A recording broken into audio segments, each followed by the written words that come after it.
नमस्कार दोस्तों, स्वागत है आपका हमारे YouTube चैनल जीके ट्रैकर पे। देखिए फ्रेंड्स, आज की इस वीडियो में हम बात करेंगे जो हमारी एक सीरीज़ है जीके टॉपिक वाइज सीरीज़, जिसमें हम पूरे जीके को एमसीक्यूज़ के रूप में कवर कर रहे हैं। और आज से हम इसमें ज्योग्राफी की सीरीज़ को शुरू कर रहे हैं। ये हमारा ज्योग्राफी एमसीक्यू सीरीज़ का पहला पार्ट होगा। इसमें हम ज्योग्राफी को पूरे एमसीक्यूज़ के रूप में कवर करेंगे। सीरियल वाइज हम पूरी ज्योग्राफी को यहाँ पर कवर करेंगे। और इस सीरीज़ में जहाँ पर हम एक वीडियो में क्वेश्चंस को छोड़ेंगे, अगले वीडियो में वहीं से कंटिन्यू करेंगे, ताकि आपका जो पूरा ज्योग्राफी का सिलेबस है, दोनों ज्योग्राफी वाले, चाहे वो वर्ल्ड ज्योग्राफी हो चाहे वो इंडियन ज्योग्राफी हो, पूरी सीरियल वाइज आपका ये चलेगा, एमसीक्यूज की फॉर्म में चलेगा और बहुत ही आसान भाषा में, सरल शब्दों में, अतिरिक्त तथ्यों के साथ मैं आपको इसको पूरा यहां पर करवाऊंगा। उम्मीद करता हूं ये वाली सीरीज भी आपकी जो हमारी अदर सीरीज है उनकी तरह आपके लिए इंपॉर्टेंट और उपयोगी साबित होगी। और देखिए, हमारी कुछ 2-3 सीरीज अभी साथ में चल रही हैं, तो आपको सभी को लगातार फॉलो करना है, क्योंकि अब सीरीज काफी तेजी से आगे बढ़ रही है। हम इकोनॉमी को कवर कर रहे थे, इकोनॉमी के 6 पार्ट्स हो चुके हैं। हमने उत्तराखंड को एमसीक्यूज के रूप में कवर किया, उसके 12 पार्ट्स हो चुके हैं। बीएस नेगी वाली सीरीज के हमारे 35 पार्ट्स कवर हो चुके हैं। तो इनको आपको अच्छे से फॉलो करना है। आपका जो पूरा सिलेबस है इन्हीं में कवर हो जाएगा। और इसी हफ्ते से आपकी हिंदी की सीरीज भी यहां पर शुरू हो जाएगी। तो जो पूरा कंप्लीट सिलेबस है उत्तराखंड जनरल पेपर का, यूके एसएससी का, वो आपका यहां पे सीरियल वाइज एक्स्ट्रा फैक्ट के साथ कवर हो जाएगा। तो चलिए दोस्तों, आज के इस वीडियो को शुरू करते हैं। वीडियो के एंड पे अपना स्कोर कमेंट करके जरूर बताइएगा कि आपका कितना स्कोर यहां पर रहा। चलिए शुरू करेंगे। पहला प्रश्न है हमारा, भूगोल का जनक किसे कहा जाता है? तो फादर ऑफ ज्योग्राफी किसको कहते हैं? यह कहा जाता है हिकेटियस को। ऑप्शन डी हमारा राइट आंसर होगा। ठीक है, और ऐसे ही क्वेश्चन बनते और इनसे जुड़े हुए मैं आपको बताते हुए चलूंगा। तो डायरेक्ट क्वेश्चन, भूगोल का जनक किसको कहते हैं? आप बताएंगे हिकेटियस को भूगोल का जनक कहा जाता है। ठीक है, हिकेटियस ने किताब लिखी थी जिसका नाम था जस पीरियोडस। ठीक है, हिंदी में कहें तो इस किताब का नाम था, जो ये जस पीरियोडस नाम की किताब है, इसका नाम था पृथ्वी का वर्णन। और इसी में इसने पहली बार जो भौगोलिक तत्व थे उनके बारे में जानकारी दी थी। तो भूगोल का जनक हिकेटियस को कहते हैं। यहां पर हेरोडोटस का नाम आपको दिख रहा है। हेरोडोटस को इतिहास का जनक कहते हैं। ठीक है, इतिहास का पिता किसको कहते हैं? हेरोडोटस को। ठीक है, इरेटोस्थनीज दिख रहा है यहां पर, इसको लेकर भी एक इंपॉर्टेंट क्वेश्चन आपसे पूछा जाता है। देखिए, भूगोल का जनक कहते हैं हिकेटियस को, लेकिन अगर आपसे पूछा जाए जो भूगोल शब्द है इसका इस्तेमाल सबसे पहले किसने किया, तो ये इरेटोस्थनीज ने किया था। ठीक है, दोनों प्रश्नों में अंतर है। भूगोल का जनक हिकेटियस, भूगोल शब्द का जनक आपका इरेटोस्थनीज। ठीक है, इसे व्यवस्थित भूगोल का जनक भी कहते हैं। ठीक है, चलिए, इसके अलावा कुछ इंपॉर्टेंट जनक जो यहां से आपसे पूछे जाते हैं, जैसे कि आपसे पूछा जाता है वर्तमान या आधुनिक भूगोल का जनक किसको कहते हैं? तो वर्तमान या आधुनिक भूगोल का जनक अलेक्जेंडर वन हम्बोल्ट को कहा जाता है। ठीक है, तो हम्बोल्ट का नाम आपको याद रखना है, इसे आधुनिक भूगोल का जनक कहते हैं। इसके अलावा पूछा जाता है सांस्कृतिक भूगोल का जनक किसको कहते हैं? यह कहा जाता है कार्ल सावर को। ठीक है, क्षेत्रीय भूगोल का जनक किसको कहते हैं? यह कहा जाता है कार्ल रिटर को। ठीक है, भौतिक भूगोल का जनक किसको कहते हैं? पोलिडोनियस को कहा जाता है। ठीक है, ये कुछ इंपॉर्टेंट है जो आपको याद रखना है। और व्यवस्थित भूगोल का जनक हम देख चुके हैं, इरेटोस्थनीज को कहते हैं। दूसरा प्रश्न है हमारा, भूगोल को एक अलग अध्ययन शास्त्र के रूप में स्थापित करने का श्रेय निम्न में से किस विद्वान को है? तो भूगोल को एक अलग अध्ययन शास्त्र के रूप में स्थापित करने का जो श्रेय जाता है, ये इरेटोस्थनीज को जाता है। ठीक है, ऑप्शन ए हमारा राइट आंसर यहां पर होगा। ठीक है, हम यहां पर एमसीक्यूज को पूरा सीरियल वाइज चलते हैं, तो इससे आपकी अच्छे से जो पूरा सिलेबस है वो कवर हो जाएगा। हम एक्स्ट्रा फैक्टों को देखते हुए चलते हैं, तो इससे आपका रिवीजन भी हो जाएगा साथ साथ में। ठीक है, चलिए, तो दूसरे का आंसर है ऑप्शन ए। तीसरा प्रश्न है हमारा, भूगोल के लिए ज्योग्राफी का शब्द का प्रयोग सर्वप्रथम किसने किया था? तो देखिए वही प्रश्न है ज्योग्राफी का, यानी भूगोल शब्द का इस्तेमाल सबसे पहले किसने किया था? ये इरेटोस्थेनीज ने किया था। ऑप्शन सी हमारा राइट आंसर यहां पर होगा। ठीक है, इरेटोस्थेनीज से आपको एक क्वेश्चन और याद रखना है। देखिए जो हमारी पृथ्वी है इसका जो औसत व्यास है, जो हमारी पृथ्वी का एवरेज डायमीटर है, व्यास है, यह है 12,742 किलोमीटर। ठीक है, हमारी पृथ्वी का औसत व्यास कितना है? 12,742 किलोमीटर। और इसकी गणना सबसे पहले इरेटोस्थेनीज ने ही करी थी। आपको डायरेक्ट पूछा जाएगा पृथ्वी के व्यास की गणना सबसे पहले किसने करी? आप बताएंगे इरेटोस्थेनीज ने। ठीक है, नेक्स्ट है हमारा ज्योग्राफी के शाब्दिक अर्थ के आधार पर भूगोल की परिभाषा क्या दी गई है? तो देखिए ज्योग्राफी का जो ये शब्द है इसके शाब्दिक अर्थ के आधार पर भूगोल की परिभाषा है कि भूगोल वह विज्ञान है जो पृथ्वी के धरातल का अध्ययन करता है। ठीक है, तो इसकी परिभाषा क्या है? ज्योग्राफी शब्द की जो प्रॉपर डेफिनेशन है कि भूगोल वो विज्ञान है जो पृथ्वी के धरातल का अध्ययन करता है। ठीक है, इसके अलावा कुछ इंपॉर्टेंट परिभाषाएं दी गई हैं ज्योग्राफी की, भूगोल की, जो आपसे पूछी जाती हैं। कौन कौन सी हैं? तो देखिए एक व्यक्ति हुए जिनका नाम था टॉलमी, बहुत इंपॉर्टेंट है, इनका नाम आपको याद रखना है। टॉलमी ने कहा कि भूगोल पृथ्वी की झलक को स्वर्ग में देखने वाला एक विज्ञान है। ठीक है, तो पृथ्वी की झलक को स्वर्ग में देखने वाला विज्ञान भूगोल को किसने कहा? आप बताएंगे टॉलमी ने। ठीक है, दूसरा, भूगोल में पृथ्वी के उस भाग का अध्ययन किया जाता है जो मानव के रहने का स्थान है। यह किसने कहा? यह कहा था आर्थर होम्स ने। ठीक है, इसके अलावा भूगोल क्षेत्रीय विभिन्नता का अध्ययन और उनका विश्लेषण करता है। यह किसने कहा? तो यह कहा था हॉटसन ने। ठीक है, तो ये सारे आपको याद रखने हैं। ये परिभाषाएं पूछी जाती हैं कि बताइए किसने भूगोल को क्या कहा था। खासतौर पर टॉलमी का और जो आर्थर होम्स है, इन दोनों का आपको याद रखना है। नेक्स्ट है हमारा भूगोल पृथ्वी को केंद्र मानकर अध्ययन करने वाला विज्ञान है। यह कथन किसने कहा था? तो भूगोल पृथ्वी को सेंट्रल मानकर उसका अध्ययन करने वाला विज्ञान है, यह कहा था वॉरेनियस ने। ऑप्शन सी हमारा राइट आंसर यहां पर होगा। ठीक है, आज के वीडियो में आपको कुछ इंपॉर्टेंट परिभाषाएं देखने को मिलेंगी भूगोल के बारे में, और साथ ही जो सौरमंडल वाला टॉपिक है जहां से आपके क्वेश्चन हर एग्जाम में बनता है, तो इस टॉपिक से भी आपको क्वेश्चन आज के वीडियो में देखने को मिलेंगे, जिसमें हम सूर्य से संबंधित प्रश्नों को देखेंगे। चलिए, नेक्स्ट है भूगोल भूतल का अध्ययन है। यह किसने कहा था? अभी हमने ऊपर देखा, कांट ने कहा था। नेक्स्ट है भौगोलिक विचारधाराओं में नवनियतिवाद की विचारधारा का प्रवर्तक कौन है?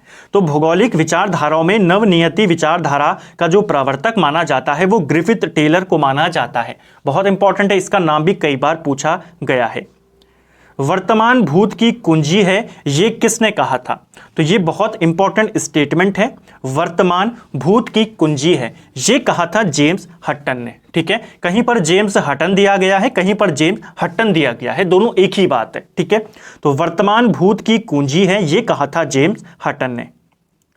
स्थल रूप संरचना प्रक्रम तथा अवस्था का प्रतिफल होता है, ये किसने कहा था? तो ये जो स्टेटमेंट दिया था ये WM डेविस के द्वारा दिया गया था। ठीक है, और एक और चीज फ्रेंड देखिए, यहां पर आपको पूरा जो ज्योग्राफी है यहीं से आपका कवर हो जाएगा। आपको सीरियल वाइज चलते हुए चलना है। ठीक है, आपको अलग से ज्योग्राफी पढ़ने की जरूरत नहीं पड़ेगी। अगर आप इन सभी सीरीज को सीरियल वाइज फॉलो करते हैं तो हम हर वीडियो में, जैसे मैंने आपको शुरुआत में कहा, वहीं से शुरू करेंगे जहां हम प्रीवियस में छोड़ेंगे, तो पूरा सिलेबस आपका सीरियल वाइज पूरी ज्योग्राफी यहां पर कवर होगी।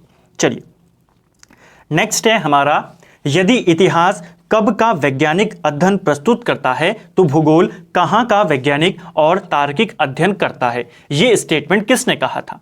यानी इतिहास में हम क्या जानते हैं कि कोई घटना कब हुई, भूगोल में हम क्या जानेंगे, कोई चीज कहां है। तो ये किसने कहा था? ये जो स्टेटमेंट दिया था ये कार्ल सावर ने दिया था। और कार्ल सावर के बारे में हमने ऊपर पढ़ा, आपको ध्यान होगा कि इसे ही सांस्कृतिक भूगोल का जनक कहते हैं। तो क्वेश्चन बन सकता है सांस्कृतिक भूगोल का जनक कार्ल सावर। और ये जो स्टेटमेंट दिया था कि इतिहास में हम कब का पढ़ते हैं, भूगोल में हम कहां का पढ़ते हैं, ये कहा था कार्ल सावर ने। इसी प्रकार विज्ञान में हम क्या पढ़ते हैं? विज्ञान में हम पढ़ते हैं कैसे का। ठीक है, कि कैसे हुआ। नेक्स्ट है भू आकृति विज्ञान का जन्मदाता किसे माना जाता है। देखिए भू आकृति विज्ञान का जन्मदाता पेशेल को माना जाता है। ऑप्शन बी हमारा राइट आंसर यहां पर होगा। ठीक है, रुको और जाओ नियतिवाद की विचारधारा के प्रतिपादक कौन थे। देखिए रुको और जाओ, स्टॉप एंड गो डिटरमिनिज्म, यह जो सिद्धांत था इसको दिया किसने था, इसे दिया था ग्रिफिथ टेलर ने। याद रखेंगे, इंपॉर्टेंट नाम है। भूगोल को मानव परिस्थितिकी के रूप में परिभाषित करने वाला विद्वान कौन है। तो भूगोल को मानव पारिस्थितिकी के रूप में परिभाषित किया था यहां पर आपके H.H. बैरोज ने। ठीक है, हार्लेन बैरोज इसका पूरा नाम था, आपको केवल बैरोज याद रखना है। इसी ने भूगोल को मानव पारिस्थितिकी के रूप में परिभाषित किया था। गणितीय भूगोल का प्रारंभकर्ता निम्न में से कौन है। तो गणितीय भूगोल का प्रारंभकर्ता यहां पर किसको माना जाता है, तो यह माना जाता है थेल्स को। ठीक है, जो गणनाएं आदि होती हैं इनकी शुरुआत भूगोल में किसने करी थी, थेल्स के द्वारा की गई थी। ठीक है, चूंकि मानव पृथ्वी पर निवास करता है अतः पृथ्वी पर निर्भर है, यह स्टेटमेंट किसने दिया था। तो भूगोल को लेकर कुछ इंपॉर्टेंट प्रिंसिपल और कुछ आपके इंपॉर्टेंट स्टेटमेंट। चूंकि मानव पृथ्वी पर निवास करता है इसलिए वो पृथ्वी पर निर्भर है, यह स्टेटमेंट जीन ब्रून्स के द्वारा दिया गया था। ऑप्शन डी हमारा सही आंसर है। क्षेत्रीय भूगोल का पिता निम्न में से किसे कहा जाता है। तो ऊपर हमने देखा, आपको ध्यान होगा मैंने आपको ऊपर ही सारी डेफिनेशनें बताई। क्षेत्रीय भूगोल का जनक कार्ल रिटर को माना जाता है। ऑप्शन ए इसका सही उत्तर होगा। नेक्स्ट है मानव भूगोल का संस्थापक किसको कहा जाता है। देखिए मानव भूगोल का संस्थापक ये भी कार्ल रिटर को माना जाता है। ऑप्शन सी इसका राइट आंसर है। मानव भूगोल अस्थायी पृथ्वी एवं चंचल मानव के पारस्परिक परिवर्तनशील संबंधों का अध्ययन करता है, ये स्टेटमेंट किसने करी, ये स्टेटमेंट दी थी कू सैंपुल ने। ठीक है, कि मानव जो भूगोल है वो अस्थायी पृथ्वी और चंचल मानव के पारस्परिक परिवर्तनशील संबंधों का अध्ययन करता है, ये कहा था सैंपुल ने। नेक्स्ट है सौर प्रणाली की खोज किसने करी थी। हमने भूगोल से जुड़ी कुछ इंपॉर्टेंट परिभाषाओं को देख लिया, जनकों को देख लिया, अब हम सौरमंडल की शुरुआत यहां पर करेंगे। सौर प्रणाली की खोज किसने करी थी, सौर प्रणाली की खोज करी थी कोपरनिकस ने। ठीक है, क्वेश्चन ऐसे भी बन सकता है कि सौरमंडल के बारे में विश्व को जानकारी किसने दी थी, तो यह जानकारी भी कोपरनिकस ने करी थी। ठीक है, तो सौर प्रणाली की खोज किसने करी है, कोपरनिकस ने।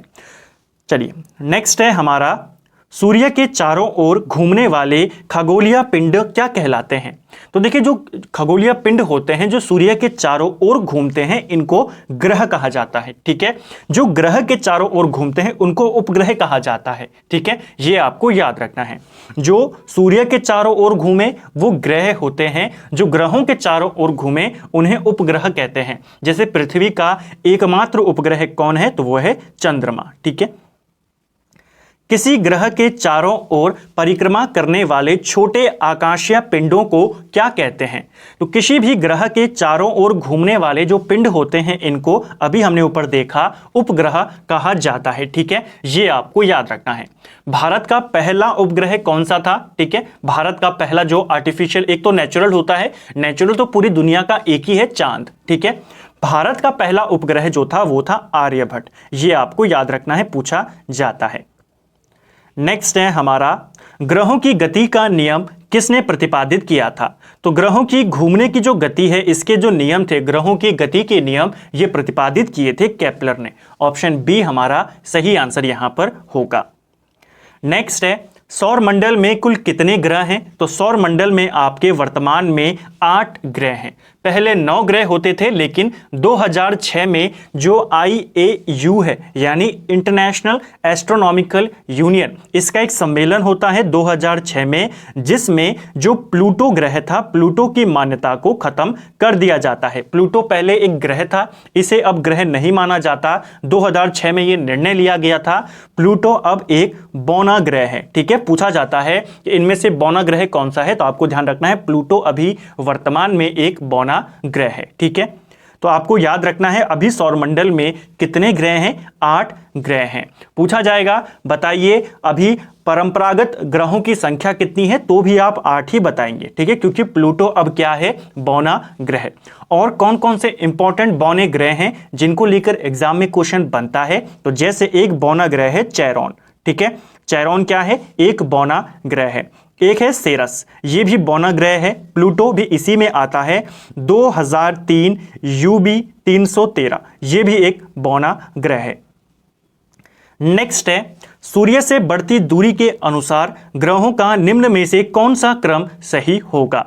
देखिए क्रम लगाने को पूछ लिया जाता है, कई बार आपको डायरेक्ट क्वेश्चन पूछेगा बताइए सूर्य के सबसे नजदीक कौन है, सूर्य के सबसे दूर कौन है। तो अगर आपको क्रम याद होगा, यहां से कोई भी क्वेश्चन पूछा जाए आप उसका आंसर आसानी से कर जाएंगे।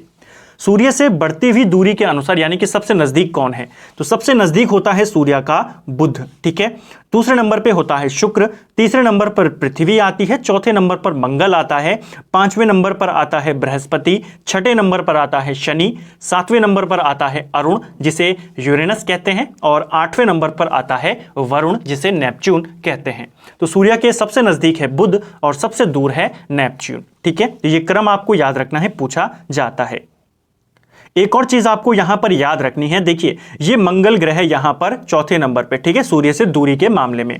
यहां पर पांचवें नंबर में आपका जो आता है वो जुपिटर आता है जिसे हम बृहस्पति ग्रह कहते हैं, ठीक है। मंगल और जुपिटर के बीच में एक बेल्ट पाई जाती है, ठीक है, इस बेल्ट को एस्टेरॉइड बेल्ट कहा जाता है, ठीक है। जो क्षुद्र ग्रह होते हैं, क्षुद्र ग्रह बेल्ट कहा जाता है इसको। तो ये क्वेश्चन आपसे पूछा जाता है कि बताइए जो क्षुद्र ग्रह होते हैं किन ग्रहों के बीच में पाए जाते हैं, तो मंगल ग्रह और यहां पर आपका जो बृहस्पति ग्रह है इनके बीच में जो होता है इसे को कहते हैं हम क्षुद्र ग्रह। तो ये आपको ध्यान रखना है, ठीक है। चलिए नेक्स्ट है पृथ्वी से बढ़ती दूरी के अनुसार ग्रहों का निम्न में से कौन सा क्रम सही है। तो पृथ्वी से बढ़ती दूरी के अनुसार आपने बताना है। तो पृथ्वी के सबसे नजदीक कौन सा ग्रह है, पृथ्वी के सबसे नजदीक है शुक्र ग्रह। देखिए यहां पर हमारी पृथ्वी है, इधर है वीनस और इधर है मंगल, ठीक है, दोनों अगल बगल हैं, लेकिन ध्यान रखना मंगल थोड़ा दूर है, जो वीनस है ये पृथ्वी के ज्यादा नजदीक है। तो पृथ्वी के सबसे नजदीक है आपका शुक्र। उसके बाद कौन आता है, उसके बाद आता है बुध, फिर तीसरे नंबर पर है मंगल और चौथे नंबर पर है बृहस्पति, ठीक है। एक और चीज, जो ये मंगल और बृहस्पति हैं इनके बीच में मैंने ऊपर आपको बताया कि क्षुद्र ग्रह पाए जाते हैं। इस क्षुद्र ग्रहों की जो पट्टी है इसके जो इधर के 4 ग्रह होते हैं हमारे, जो कौन कौन से हैं, आपका जो बुध है, शुक्र है, पृथ्वी और मंगल। तो इधर के जो 4 ग्रह होते हैं इनको इनर प्लैनेट कहा जाता है, पार्थिव ग्रह इनको कहा जाता है, और इधर के जो बाहर के होते हैं इनको आउटर प्लैनेट कहा जाता है, या बृहस्पति ग्रह भी इनको या बाह्य ग्रह इनको कहते हैं, ठीक है। आकार के अनुसार सौरमंडल के ग्रहों का अवरोही क्रम क्या होगा। तो सौरमंडल के ग्रहों का आपने बताना है घटते हुए क्रम में आकार के अनुसार। सबसे बड़ा ग्रह कौन सा है, बृहस्पति, और सबसे छोटा ग्रह कौन सा है, आपका बुध। ऑप्शन ए हमारा यहां पे राइट आंसर हो जाएगा, ठीक है। सबसे बड़ा बृहस्पति है, फिर शनि है, फिर अरुण, वरुण, पृथ्वी। पृथ्वी का नंबर याद रखना है, 5वें नंबर का सबसे बड़ा ग्रह है, फिर शुक्र, मंगल और बुध। सूर्य के चारों ओर चक्कर लगाते ग्रह का वेग क्या होता है। तो देखिए आप जानते हैं जो ग्रह होते हैं ये सूर्य के चारों ओर चक्कर लगाते हैं, तो इनका जो वेग होता है ये कैसा होता है, अधिकतम होता है जब ये सूर्य के समीप होते हैं। जब भी कोई ग्रह सूर्य के नजदीक होता है तो वो ज्यादा तेज गति से घूमता है। याद करने के लिए आप ऐसा याद कर सकते हैं कि वो सूर्य के नजदीक जाएगा तो गर्मी बढ़ेगी, तो वो तेजी से घूमता है कि जल्दी से यहां से मैं निकल जाऊं, ठीक है, याद करने के लिए। चलिए नेक्स्ट है इनमें से कौन सौरमंडल का भाग नहीं है। तो निम्नलिखित में से आपने बताना है कि कौन सौरमंडल का भाग नहीं है। तो देखिए क्षुद्र ग्रह भी सौरमंडल का भाग है, धूमकेतु ग्रह, ये तीनों आपके सौरमंडल के भाग हैं। जो निहारिका है जिसे हम नेबुला कहते हैं ये सौरमंडल का भाग नहीं होता है। जो निहारिका होती है ये आपकी जो धूल आदि गैस होती है इनके बादल होते हैं, ठीक है, ये सौरमंडल में इनको शामिल नहीं किया जाता है। हालांकि निहारिका को जो तारे होते हैं, तारे स्टार्स, तारों की नर्सरी कहा जाता है। जितने भी तारे होते हैं वो सब यहीं पर होते हैं, ठीक है। तो गैस धूल का एक पूरा बादल होता है निहारिका, बाकी ये सब क्या है, सौरमंडल का भाग है। नेक्स्ट है तारामंडल क्या होता है। तो तारामंडल क्या होता है? तारामंडल ऐसे तारों की आकाश में एक विशेष आकृति जो पृथ्वी से समदूरस्थ नहीं हो सकते हैं, यानी कि ऐसे तारेमंडल या ऐसे तारों का समूह जो पृथ्वी से दूर नहीं जा सकते ज्यादा, इनको कहा जाता है तारामंडल। नेक्स्ट है अंतरिक्ष में कुल कितने तारामंडल हैं? तो वर्तमान में जो अंतरिक्ष में तारामंडलों की संख्या है ये 89 है। निक्स ओलंपिया कोलंबस पर्वत किस ग्रह पर स्थित है? केवल आपको निक्स ओलंपिया याद रखना है, इसको इतना याद रखने की जरूरत नहीं है। निक्स ओलंपिया पर्वत की बात करें तो ये आपके मंगल ग्रह पर स्थित है। ऑप्शन सी हमारा राइट आंसर होगा। इंपॉर्टेंट क्यों है? सौर मंडल का सबसे ऊंचा पर्वत कौन सा है? तो सौर मंडल का सबसे ऊंचा पर्वत है निक्स ओलंपिया। किस ग्रह पर है? ये आपके मंगल ग्रह पर है। ठीक है, जो ये निक्स ओलंपिया है यह माउंट एवरेस्ट से 3 गुना ज्यादा बड़ा है। ठीक है, तो आपको याद रखना है सौर मंडल का सबसे बड़ा सबसे ऊंचा पर्वत कौन सा है? निक्स ओलंपिया, जो कि मंगल ग्रह पर है और माउंट एवरेस्ट से 3 गुना ज्यादा ऊंचा है। एक और चीज आपको याद रखनी है, सौर मंडल का सबसे बड़ा ज्वालामुखी। क्वेश्चन बनेगा, बताइए सौर मंडल का सबसे बड़ा ज्वालामुखी किस ग्रह पर है? तो वो भी मंगल पर है, उसका नाम है ओलिपास। ठीक है, ओलिपस मेस्सी, ये आपको याद रखना है। ठीक है, पार्थिव ग्रहों की संख्या कितनी है? देखिए पार्थिव ग्रह मैंने ऊपर आपको बताया कि 4 ग्रह आपके इधर होते हैं, 4 ग्रह इधर होते हैं, बीच में आती है क्षुद्र ग्रह वाली पट्टी। ठीक है, ऊपर हमने देखा तो जो क्षुद्र ग्रह वाली पट्टी है इधर वालों को कहा जाता है पार्थिव ग्रह, जिसमें आपके बुध, शुक्र, पृथ्वी और मंगल आते हैं। ठीक है, और इधर के साइड के जो 4 हैं जिसमें आपका बृहस्पति, शनि, अरुण और वरुण आते हैं, इनको बाह्य ग्रह या बृहस्पति सदृश ग्रह कहते हैं। ठीक है, ये इंपॉर्टेंट फैक्ट है, आपको याद रखना है कि क्षुद्र ग्रह किन किन ग्रहों के बीच पाए जाते हैं। तो इधर मंगल और इधर बृहस्पति, इनके बीच में पाए जाते हैं क्षुद्र ग्रह। पार्थिव ग्रहों की संख्या कितनी होती है? इनकी संख्या होती है 4। इन्हें इनर प्लैनेट भी कहते हैं। निम्नलिखित में से कौन एक पार्थिव ग्रह नहीं है? तो पार्थिव ग्रह 4 हैं जो कि अंदर की साइड होते हैं, टॉप 4 सूर्य से दूरी के मामले में। ठीक है, तो यहां पर आप देख सकते हैं जो शनि है ये आपका क्या है? एक पार्थिव ग्रह नहीं है। बाह्य ग्रह या बृहस्पति सदृश ग्रहों की संख्या कितनी है? तो इनकी संख्या भी 4 होती है, आपको याद रखना है। ठीक है, बृहस्पति सदृश ग्रहों में सम्मिलित नहीं है, तो जो क्षुद्र ग्रह पट्टी होती है इसके इधर के 4 ग्रह आपके बृहस्पति सदृश ग्रह माने जाते हैं और इनमें आप देख सकते हैं मंगल ग्रह शामिल नहीं है। निम्नलिखित में से किन 2 ग्रहों को छोड़कर शेष सभी ग्रह सूर्य के चारों ओर वामावर्त घूमते हैं? देखिए आपको यहां पर बताना है कि कौन से ऐसे 2 ग्रह हैं जो बाकी के आपके 6 ग्रह हैं उनसे अलग घूमते हैं, वामावर्त घूमते हैं। देखिए जो आपके 8 ग्रह हैं टोटल, इनमें से 6 ग्रह जो होते हैं ये पश्चिम से पूर्व घूमते हैं, यानी एंटी क्लॉकवाइज घूमते हैं। ठीक है, इनमें पृथ्वी भी शामिल है। पूछा जाता है पृथ्वी किस दिशा में घूमती है सूर्य के? तो पृथ्वी पश्चिम से पूर्व में घूमती है। ठीक है, यानी एंटी क्लॉकवाइज। लेकिन 2 ग्रह ऐसे हैं जो पूर्व से पश्चिम घूमते हैं, पश्चिम से पूर्व नहीं घूमते, पूर्व से पश्चिम घूमते हैं, यानी कि क्लॉकवाइज घूमते हैं। ये 2 ग्रह कौन से हैं ये आपसे पूछा जा रहा है। ये 2 ग्रह हैं आपके शुक्र ग्रह और अरुण ग्रह। सौर मंडल का जन्मदाता किसे कहा जाता है? तो देखिए सौर मंडल का जन्मदाता ये कहा जाता है सूर्य को। ठीक है, सौर मंडल की सभी ऊर्जा का स्रोत क्या है? सूर्य है, ये आपको याद रखना है। ठीक है, पूछा जाता है सबसे इंपॉर्टेंट चीज, सूर्य क्या है? सूर्य एक तारा है। ठीक है, पूछा जाता है सूर्य क्या है? एक प्लेनेट है, एक उपग्रह है, एक ग्रह है या एक स्टार है? तो सूर्य एक चमकता हुआ तारा है। ठीक है, और इसी में जो सौर मंडल है इसकी सभी ऊर्जा का स्रोत है। ठीक है, अगर आपको ऐसा क्वेश्चन भी बन जाए कि सौर मंडल का प्रधान कौन है, तो सौर मंडल का प्रधान भी सूर्य को माना जाता है। ठीक है, जो सूर्य है ये हमारी जो गैलेक्सी है जिसको हम मंदाकिनी कहते हैं, मिल्की वे कहते हैं, इसके एक कोने पर स्थित है। ठीक है, ये हमारी पूरी गैलेक्सी है, इसके एक कोने पर स्थित है सूर्य और ये पूरी मंदाकिनी के चक्कर लगाता है। ठीक है, किस गति से? तो सूर्य जो मंदाकिनी के चक्कर लगाता है ये 250 किलोमीटर प्रति सेकंड की गति से लगाता है।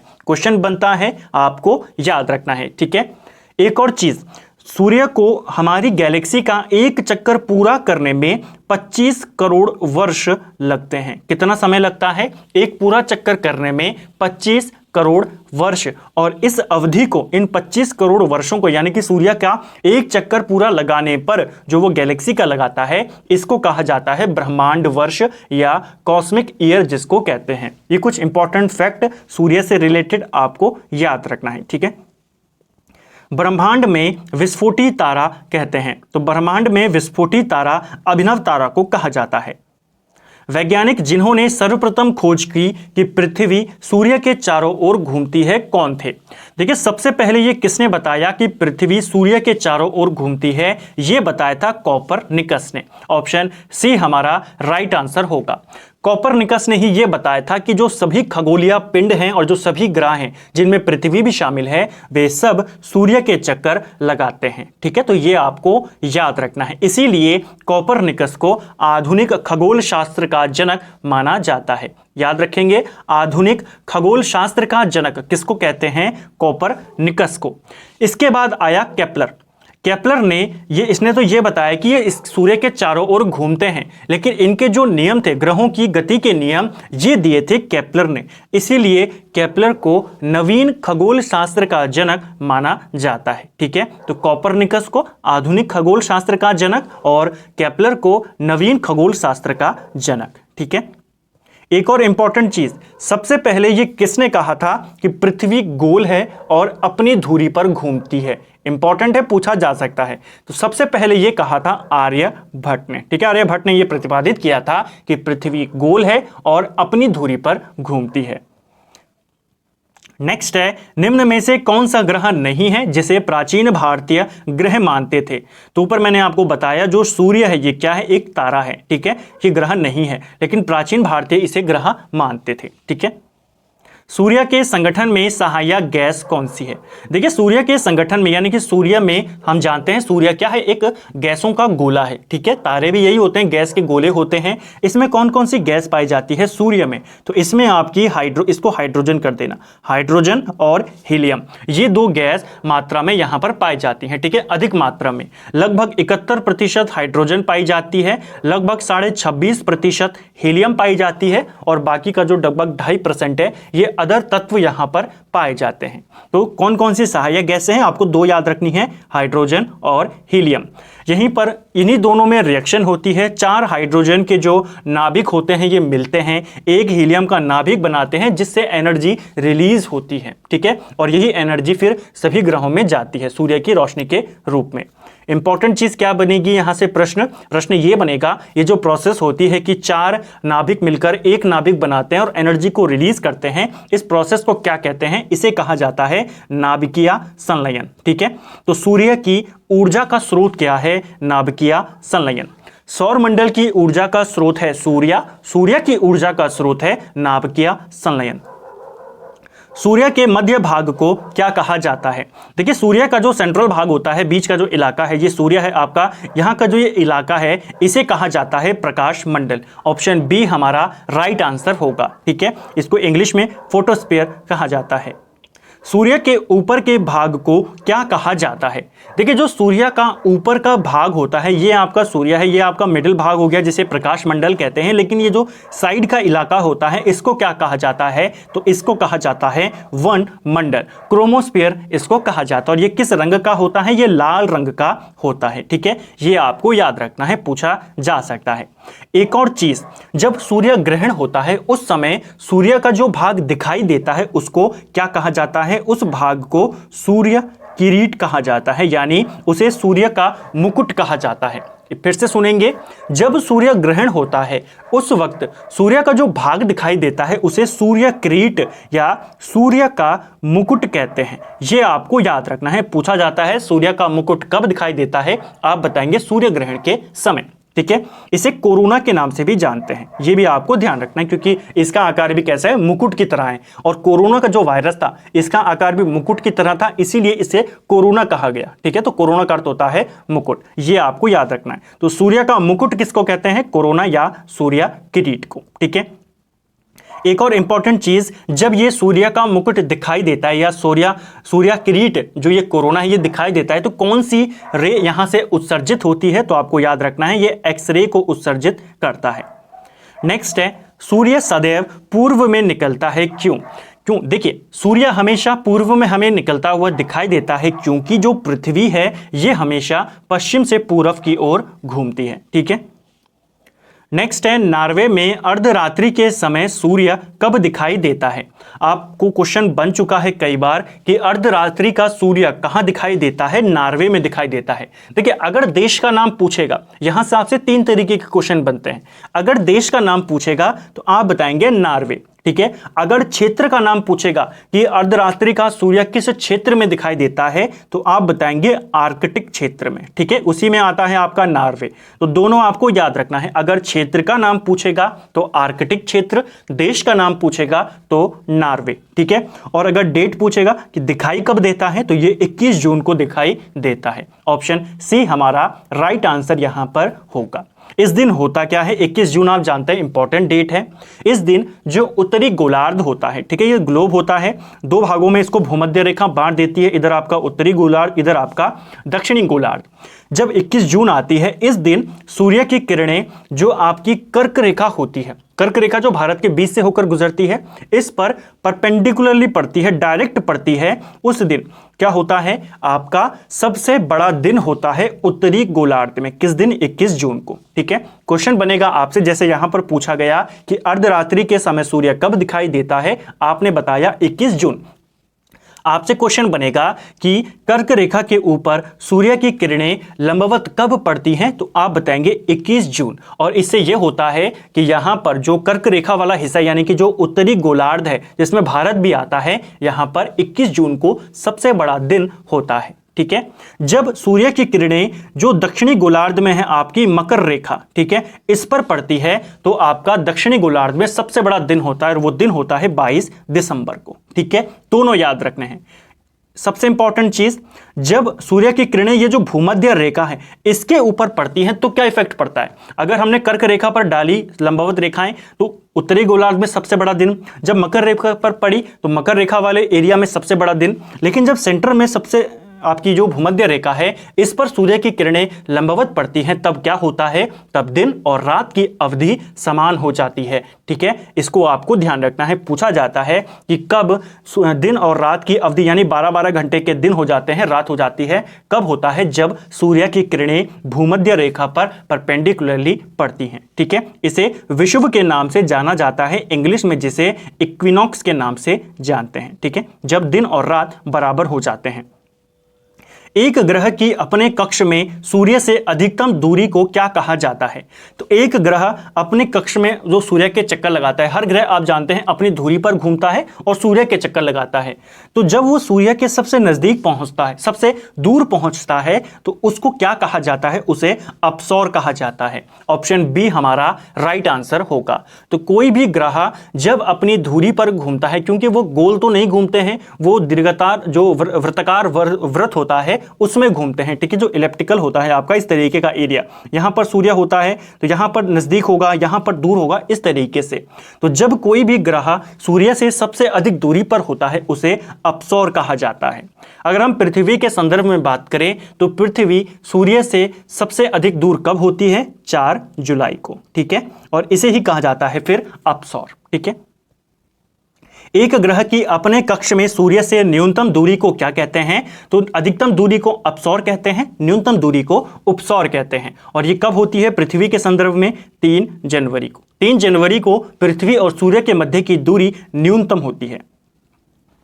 निम्नलिखित में से किनके बीच की औसत दूरी को खगोलीय एकक कहा जाता है? तो देखिए, एक खगोलीय दूरी किन किन के बीच मापी जाती है? इसे पृथ्वी और सूर्य के बीच मापा जाता है। ठीक है, नेक्स्ट है हमारा मध्य रात्रि का सूर्य का क्या अर्थ है? तो देखिए, मध्य रात्रि के सूर्य का अर्थ क्या होता है? इसका अर्थ होता है सूर्य का ध्रुवीय वृत्त में देर तक चमकना। ठीक है, मध्य रात्रि का सूर्य किस क्षेत्र में दिखाई देता है? तो मध्य रात्रि का सूर्य आपके जो आर्कटिक क्षेत्र है या जो नॉर्वे देश है यहां पर दिखाई देता है। सूर्य में काला धब्बा क्या है? तो सूर्य में काला धब्बा क्या है यहां पर आपने बताना है। राइट आंसर है आपका धब्बे वे स्थान हैं जो प्रकाश उत्सर्जित करने में असमर्थ होते हैं, यानी कि सूर्य का ऐसा इलाका जहां से प्रकाश उत्सर्जित नहीं होता है या नहीं हो पाता है, उनको सूर्य के काले धब्बे कहा जाता है, जिनको हम सौर कलंक के नाम से भी जानते हैं। ठीक है, जो ये वाला इलाका होता है सौर धब्बे वाला, जिसको हम सौर कलंक भी कहते हैं, इसका तापमान सूर्य के तापमान से लगभग 1500 डिग्री कम होता है। सूर्य का तापमान कितना है? सूर्य का तापमान लगभग 6000 डिग्री सेल्सियस है। और जो सौर कलंक होता है, जो सौर धब्बा होता है, जिसे हम काले धब्बे कहते हैं सूर्य के ऊपर, इनका तापमान 1500 डिग्री कम होता है। ठीक है, सूर्य के रासायनिक मिश्रण में हाइड्रोजन का प्रतिशत कितना है? तो आसान प्रश्न है। सूर्य के रासायनिक मिश्रण में हाइड्रोजन का प्रतिशत है 71%, 26% आपकी हीलियम है और 2.5% आपके अन्य तत्व हैं। निम्नलिखित में से कौन एक तारा है? तो तारा हम देख चुके हैं, जो सूर्य है यह एक तारा है। ठीक है, इंपॉर्टेंट फैक्ट आपको जो यहां पर याद रखना है कि पृथ्वी के सबसे निकटतम तारा कौन सा है। ठीक है, पृथ्वी का सबसे निकटतम ग्रह तो हमने देख लिया, वो कौन है? शुक्र ग्रह। लेकिन पृथ्वी के सबसे निकटतम तारा कौन सा है? तो वो है आपका सूर्य। ठीक है, बहुत बार ये क्वेश्चन बनता है कि पृथ्वी के सबसे निकट तारा कौन सा है? तो वो सूर्य तारा है। ठीक है, सूर्य के बाद कौन सा है जो पृथ्वी के सबसे नजदीक है? तो वो है प्रोक्सिमा सेंचुरी। दोनों याद रखने हैं, पूछे जाते हैं। सौर पृष्ठ का तापमान कितना होता है? यानी कि जो सूरज होता है, इसके सरफेस का तापमान 6000 डिग्री सेल्सियस होता है। सूर्य की सतह पर हाइड्रोजन के अलावा दूसरा कौन सा तत्व बहुयातायात से पाया जाता है? तो कौन सा तत्व है हाइड्रोजन के अलावा? तो वो है हीलियम। हाइड्रोजन 71%, हीलियम आपकी 26.5%। नेक्स्ट है और आज का अंतिम प्रश्न है, सूर्य प्रकाश धरती तक पहुंचने में कितने मिनट लेता है?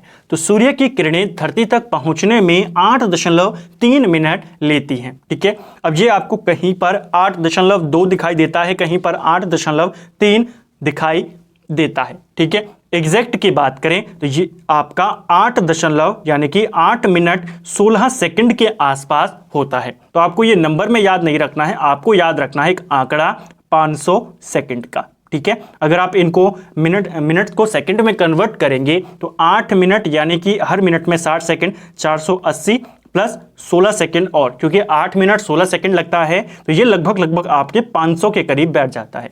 तो सूर्य की किरणों को धरती तक आने में 500 सेकंड का समय लगता है। ठीक है, ये आपको ध्यान रखना है, कई बार पूछा गया है। तो फ्रेंड्स, ये था हमारा ज्योग्राफी का पहला पार्ट, जिसमें हमने सबसे पहले ज्योग्राफी से जुड़े हुए कुछ महत्वपूर्ण जो प्रिंसिपल, परिभाषाएं और स्टेटमेंट थे उनको हमने देखा। उसके बाद हमने सौर मंडल से पूछे जाने वाले प्रश्नों को यहाँ पर कवर किया।